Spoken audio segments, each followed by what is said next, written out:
नमस्कार।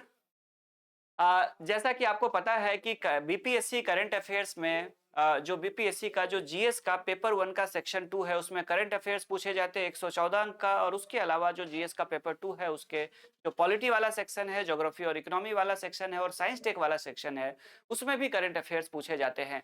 तो current affairs का बहुत बड़ा रोल है मेंस में, और उसको लेकर के 24 फरवरी से हम लोगों ने बैच भी अनाउंस कर दिया है। और वो बैच कंटिन्यू 5 से 7 बजे 24 फरवरी से लगातार चल रही है। आज 17 फरवरी है, 27 फरवरी है, सॉरी। और 27 फरवरी को ये आज 24, 25, 26, आज 26 फरवरी है। और 26 फरवरी को आज जो है हम लोगों ने एक टॉपिक किया, कंप्लीट एक टॉपिक किया है, देख लीजिए। और वो टॉपिक है, हम लोगों ने यहाँ पे किया है बिहार में पर्यटन उद्योग यानी टूरिज्म इंडस्ट्री इन बिहार। आज हम लोगों ने करंट अफेयर्स में इसमें इस स्टैटिक पोर्शन को करंट के साथ कनेक्ट करके हम लोगों ने पढ़ा, हम लोगों ने आंसर राइटिंग सीखा। और उसके अलावा जो है सो ये जो जितनी भी चीजें पढ़ाई जाती है उसका प्रिंटेबल जो नोट्स होता है उसका जो एडमिशन वाला व्हाट्सएप ग्रुप है उसमें शेयर कर दिया जाता है कंटेंट को, ठीक है। तो आइए हम लोग देखते हैं इसमें। आज हम लोगों ने पढ़ा था, आज हम लोगों ने पढ़ा है tourism industry in Bihar. Bihar इसमें हम लोगों ने इंट्रोडक्शन जाना कि बिहार में टूरिज्म इंडस्ट्री को लेकर के टूरिज्म का मतलब क्या होता है। जब हम लोग नेचर या नेचुरल चीजों को या फिर हम लोग जो कल्चरल या बाकी चीजों को जब हम लोग देखने जाते हैं, ऑब्जर्व करते हैं, तो उसी को टूरिज्म कहा जाता है। और बिहार में बहुत ज्यादा पॉसिबिलिटी है। फिर जाकर के हम लोगों ने बात की कि बिहार जैसे राज्य की बात करें तो जिसमें बहुत ज्यादा संभावना है, तो इसमें हम लोगों ने मेन बॉडी में देखा कि बिहार में पर्यटन को लेकर के बहुत संभावनाएं हैं, क्योंकि बिहार में बहुत सारे ऐसे लैंडस्केप्स है जहाँ पे टूरिस्ट जा सकते हैं। बहुत सारे नेचुरल साइट्स है, बहुत सारे इन्वायरमेंटल या इकोलॉजिकल साइट्स है, बहुत सारे रिलीजियस साइट्स है जिन पे इसका लोग भ्रमण कर सकते हैं। फिर हम लोगों ने आज के क्लास में हम लोगों ने जाना कि बिहार में पर्यटन स्थलों का वर्गीकरण किया था, जिसमें हम लोगों ने अलग अलग भागों में पर्यटन स्थलों का वर्गीकरण किया, क्लासिफिकेशन किया।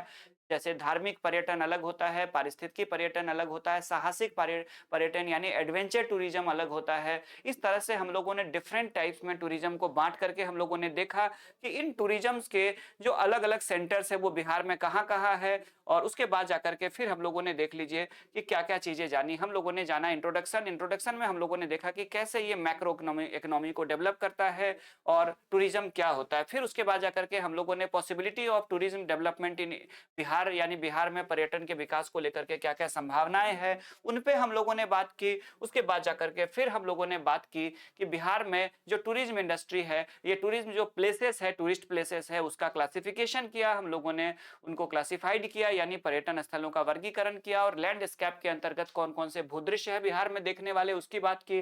फिर वाइल्ड लाइफ के अंतर्गत कौन कौन से नेशनल पार्क या वाइल्ड लाइफ सेंचुरी या बर्ड सेंचुरी है उसकी बात की। फिर एडवेंचर के लिए बिहार के कौन कौन से क्षेत्र हो सकते हैं पर्यटन के लिए उस पर बात की। फिर धार्मिक और सांस्कृतिक जो हेरिटेजेस है हमारे रिलीजियस एंड कल्चरल उस पर बात की। फिर बिहार के कौन कौन से हिस्टोरिकल प्लेसेस है जिनकी यात्रा पर्यटक कर सकते हैं उनके बारे में जाना। फिर उसका हम लोगों ने उसकी ब्रीफिंग की। उसके बाद जाकर के जब हम लोगों ने उसको डिटेल में एक्सप्लेन करने के बाद हम लोगों ने फिर पढ़ा आज कि benefits from development of tourism या टूरिज्म डेवलपमेंट यानी पर्यटन के विकास से क्या क्या लाभ होता है। और उसको डिटेल में हम लोगों ने जाना कि ये रोजगार के स्रोत होते हैं, उससे विकास क्या होता है, अर्थव्यवस्था को सपोर्ट मिलता है, मनोरंजन का साधन होता है, उसके बाद रिश्तों में मजबूती मिलती है, राज्य के विकास में भी सहायता मिलती है। उसके बाद जाकर के यदि हम लोग देखेंगे तो ये साफ सफाई को भी प्रमोट करता है। और उसके अलावा देश में नेशनल यूनिटी के लिए भी टूरिज्म जरूरी होता है। जब एक राज्य से दूसरे राज्य में लोग जाते हैं, इसको हम लोगों ने डिटेल में पढ़ा। उसके बाद जाकर के हम लोगों ने इसकी ब्रीफिंग की। और उसके बाद जाकर के इम्पैक्ट ऑन लोकल कल्चर। उसके बाद जाकर के फिर हम लोगों ने क्या जाना कि पर्यटन उद्योग भले ही इतने सारे पॉजिटिव चीजें हैं, लेकिन टूरिज्म इंडस्ट्री से जुड़े हुए कई सारे वो भी है, प्रॉब्लम्स भी है, कई सारी समस्याएं भी है। और उन समस्याओं में जो पर्यावरण है उसको नुकसान होता है कई बार। उसके बाद जाकर के जो लोकल कल्चर है उस पर भी इम्पैक्ट पड़ता है। कुछ मौसम के लिए रोजगार होता है जब पर्यटक आते हैं, और जब पर्यटकों का सीजन नहीं होता है तो लोगों के पास काम नहीं होता है। या फिर उससे जुड़े हुए जो लोग होते हैं वो बेरोजगार हो जाते हैं, होटल्स वगैरह सब खाली हो जाते हैं। बिहार में अभी और भी समस्या है, जैसे आधारभूत संरचना की कमी है, सभी जगह पे कनेक्टिविटी बेहतर नहीं है। उसके बाद जाकर के जब किसी भी क्षेत्र में टूरिज्म इंडस्ट्री को डेवलप किया जाता है तो अदर सेक्टर को कहीं न कहीं नेग्लेक्ट किया जाता है। इस पे हम लोगों ने चर्चा की डिटेल में।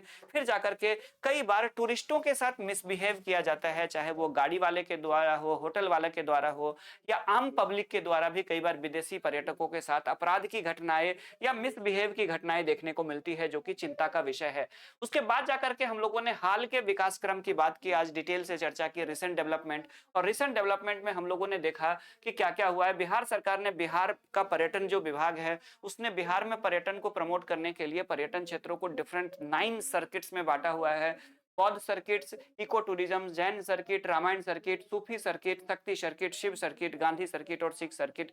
या इन जो जितने भी सर्किट है वो उस क्षेत्र से जुड़े हुए पर्यटन स्थलों की लिस्ट है, और उसको बिहार सरकार डेवलप भी कर रही है और उसको हाईलाइट भी कर रही है और प्रमोट भी कर रही है। फिर बिहार सरकार का जो पर्यटन विभाग है उसके वेबसाइट पे एक स्लोगन दिया गया है, उस पे हम लोगों ने चर्चा की, बिहार एक उपहार। और उसके बाद जाकर के उसके तहत जो है वो लिस्टेड अच्छे-अच्छे होटल, रिसोर्ट, रेस्टोरेंट, उसके बाद जाकर के जो और भी जो कंपनियां हैं जो टूरिज्म से जुड़ी हुई है, उन सबको लिस्टेड किया गया और उनके बारे में मौसम से संबंधित सारी जानकारियां वहां पे अवेलेबल कराई गई है बिहार सरकार के पर्यटन विभाग के द्वारा।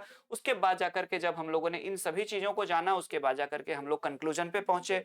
और जब तक ही आप लोगों को ये वीडियो मिलेगी तब तक इसका प्रिंटेबल पीडीएफ, जिससे पूरा डिटेल में दिया गया, जिसको प्रिंट निकाल करके भी आप पढ़ सकते हैं, वो एडमिशन वाले व्हाट्सएप ग्रुप पे शेयर कर दिया जाएगा। तो ऐसे स्टूडेंट जो अभी तक छूट गए हैं, यानी बीपीएससी मेंस के करंट अफेयर्स का आपने ये सेशन मेरा ज्वाइन नहीं किया है, जिसकी मैंने मिनिमम फी रखी है, फी का तो कोई इशू ही नहीं है, सिर्फ 1500 रुपये फी रखा गया है। और हमारा डेडलाइन है कि हम 23 मार्च से पहले किसी भी हाल में खत्म कर ले, उससे 4 दिन 5 दिन पहले ही खत्म हो जाएगी, ज्यादा दिन नहीं लगेगा। तो 23 मार्च से पहले हम लोग इसको खत्म कर लेंगे।